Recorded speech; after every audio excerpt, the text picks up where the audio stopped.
знаешь, как распаковка, чтобы все было у нас по-человечески. Может, какой-нибудь блог затяну. Слышь, модно пошла эти блоги, блин. Иногда я очень это не люблю. Слышишь, вот это вот целенькая осталась. Ну, если целенькая хоть одна есть, чтобы же снять с нее. Не одна. Ты понимаешь? Все, это тут такая съемка, что не съемка. Так, ладно. Теперь же, значит, эта фигня где-то ж открываться должна. Сейчас, подожди. Не вот одна. это целое. Короче, тут получается Это целое. есть, это есть, это есть. То есть тут, конечно, снимать и снимать. Я имею в виду Алло. мерки с него снимать. Яш, а не могу сейчас разговаривать. Давай попозже. Вот. Все, где у нас Давай. открывашка? Вот у нас сюда. Ух ты, он перевешен, ну придержи. Ну что, взрослый мотор, довольно-таки взрослый. Так он, конечно, не произвел впечатления. Сирена, все, ящик. Так, все. И мы начинаем. Вот такой пациент. Требуется вытащить ручку и открыть.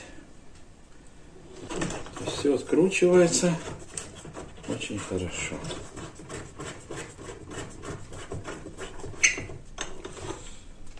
Вот такие болты с накаткой. И кронштейн с мембраной.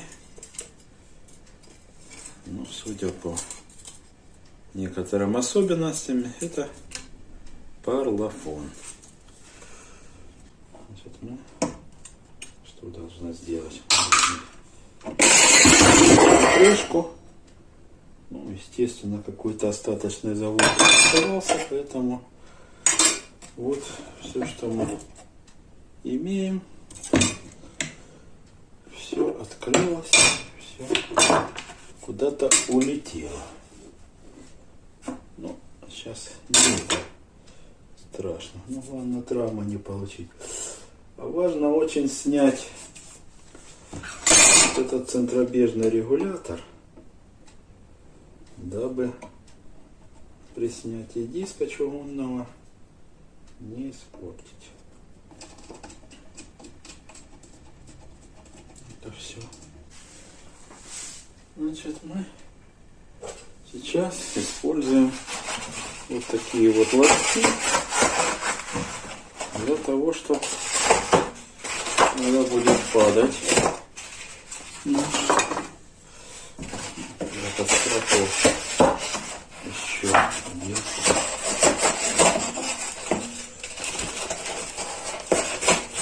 Так. И вот открываем и кладем на дно этого граммофона просто для безопасности вот такие лоточки, чтобы мотор у нас никуда не убежал. Используем вот такую фанеру. Попробуем ее все-таки для того, чтобы не повредить крышку. Так, и вот теперь попытки происходят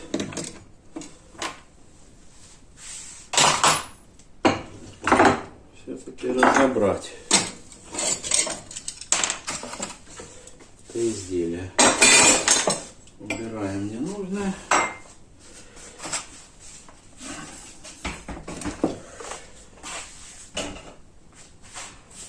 И помолясь, пытаемся простучать, придерживая диск.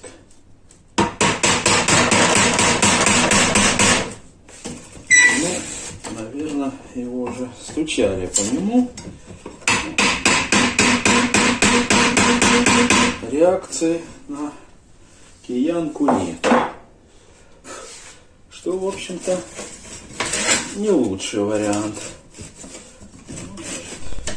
Итак, после непродолжительного сопротивления граммофон превратился в кучу запчастей. Весьма тяжелым был процесс снятия диска со шпинделя. Пришлось дважды греть его горелкой газовой. Вот о чем и говорит этот след. И дальше дефектовка. Видно, что коррозия на диске есть. Надо шлифовать, полировать и никелировать его. Ручка не крутится. Нужно трещину ликвидировать и заполировать ручку, тоже поникелировать. Дальше мотор в процессе открылся благополучно. Разлетелся в разные стороны, потому что немножко было остаточного завода на пружине. Но все это ерунда. Значит, у мотора есть номера. Вот мы видим 32-й мотор. И эти 32 прослеживаются везде, по всем частям. Это мотор швейцарской фирмы. Поэтому сделан он неплохо. Что касается головки, то она тоже швейцарская. Вот логотипы Сирена, добавленные на внутренней вставке. И вот этой накладки. Это уже по спецзаказу. Фабрика Сирена то ли сама клеймила, то ли просила, чтобы с таким клеймом было изготовлено. Ну, аналогично тоже ставилось клеймо Сирена. Ну, судя по тому, что последние две цифры 32 у мотора, скорее всего, что все это и соответствует 32-му мотору. Трещина, и по этой трещине, ну, это трещина, которая самая напряженная планка, которая соединена с крышкой петлями, навесами, она как раз в таких местах чаще всего и ломается. Прикреплена на двух шурупах, поэтому нагрузки на нее большие были. Мотор очень тяжелый, большой. Значит, вот тут видны на вот этих угловых элементах, если мы посмотрим, то старые мастера оставили нам свои автографы. Вот цифра 1, циферка 2 перевернутая, цифра 3 витиеватая. Ну, четвертой цифры мы здесь не увидим. Ну, народ очень экономил грифель, поэтому зачем писать цифру 4, если оно по умолчанию zero, то бишь ничего быть не должно. Итак, сегодня произвел еще одно вскрытие. Вот убитая головка Prima Starkton Концерт. А вот это оригинал, с которого содрали. Prima Starkton Концерт. Как видно, даже по полиграфии, по бумажке, по всему, что эти ребята были ловкачи. Вот такая рассыпанная резинка. Все благополучно разобралось. Вот винты. Вот даже пружинка сохранилась. Шайбочка одна сохранилась. Оригинальная головка нашлась в моей коллекции. Вот такую штучку надо попытаться изготовить, причем на... А что ж дальше? А дальше, как и положено, что мы делаем? Мы фото документируем тот граммофон, то состояние, которое приходит на реставрацию. Эти фотографии в дальнейшем нам помогут что-то вспомнить, что-то сравнить. Вдруг какие-то запчасти потерялись, вдруг что-то еще случилось. Всегда можно вернуться к этим фотографиям, посмотреть на них, посмотреть, какой был первоначальный вид. Опять-таки показать заказчику, чтобы он тоже увидел, что он принес и что он в итоге получил. Поэтому делаем фотографии и какие тут комментарии. В общем-то, все было в видео сказано. Возможно, что-то еще я сейчас дополню.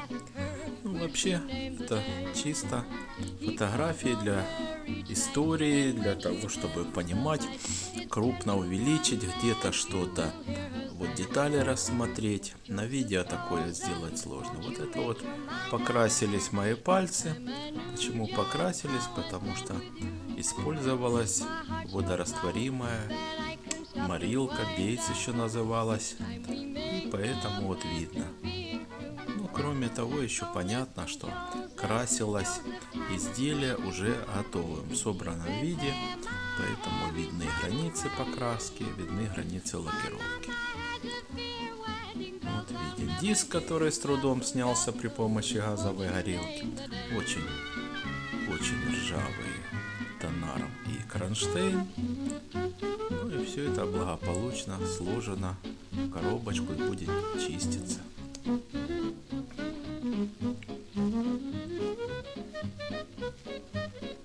Вот в таком неприглядном виде оно вошло. Я уже рассказывал про головку, но здесь только крупно можно увидеть, что на конце винтик, из чего состоит головка, как она устроена. Скорее всего, что это копия.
Методом гальванопластики мы получили декор. Декоративные накладки. Так, прошло 8 часов. У нас такая фигура. Плитки. Вот уже ассортимент появляется необходимых утрат. И вот на следующем слайде мы уже увидим, как такие ржавые детали, как диск, тонарм, кронштейн, были очищены. Очищены щеткой, крацовкой. Латунные детали заполированы абразивными пастами. Длительный кропотливый процесс. Ну и чтобы потом защитить все это, всю красоту, значит, нужно это дело поникелировать. Вот такая красота. Дальше раствор для никелирования, блок питания, и все это никелировалось. Причем не очень блестящим, а потом уже полировалось. И в результате мы получили красивое защищенное изделие, запчасти. Ну а дальше у нас идет опять возврат к столярным работам, к дереву. Были сняты 2 слоя на фанере, потом они поклеены были лущенным шпоном, потом строганным декоративным. И вот кромочку поклеить с одним стыком нужно было. Это заделка вырванных петель. И вот видно износ на шпинделе, очень сильно съеденный. Вот такой необычный зацеп придумали, чтобы крышечка закрывалась, защелкивалась. Ну и дальше процесс отделки.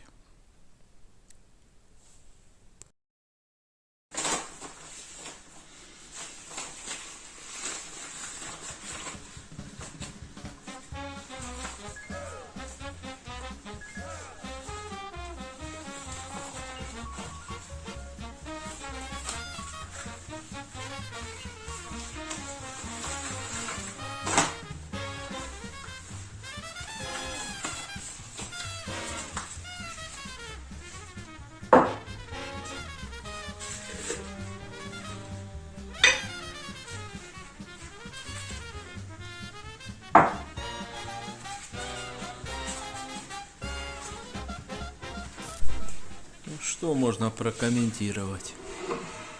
Отделка шелаком, очень длительные перерывы между слоями должны быть. Для того, чтобы ускорить немножко, я использовал фен, обычный строительный. Тут надо не переборщить, шелак свежий, может запузыриться. Это, правда, предварительные слои, и тем не менее. Надо быть предельно аккуратным. Шелак бывает разной степени очистки. Последние слои это уже политурой. Политура очищена, в ней минимум воска, она блестит.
Это видео ускорено где-то раз в 12. На самом деле процесс достаточно длительный.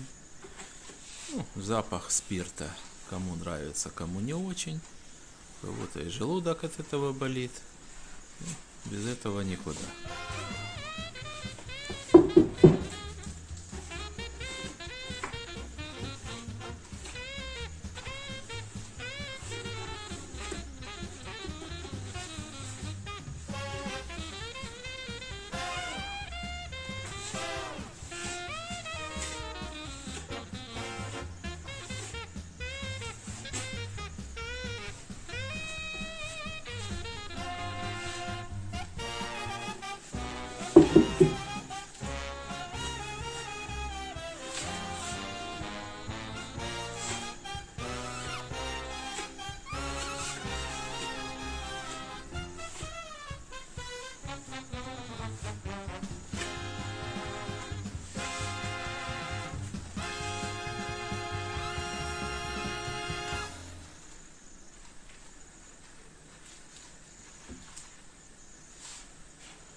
Да, самому нравится.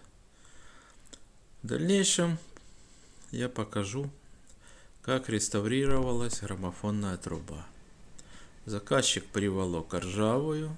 Так нельзя было ее перекрашивать просто поверху. Надо было очистить до металла, чем и пришлось заняться.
Мотор закрутился.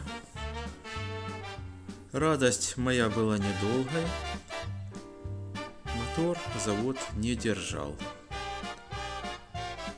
Очень долго я его собирал, переразбирал.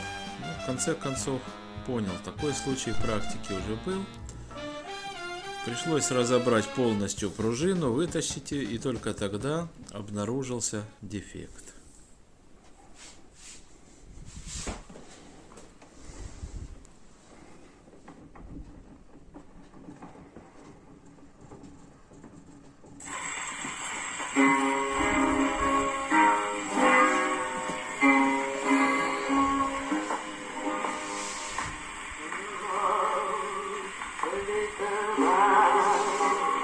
Над рекой и кусни целовать, и борется серебром, голубая волна.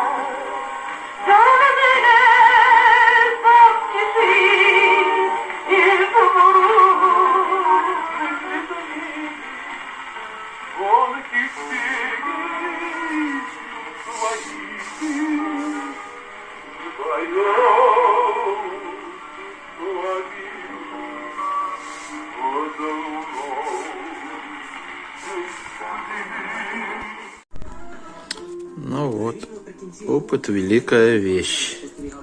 Оборванное ухо не давало, прокручивался мотор. Ну вот, дефект исправлен.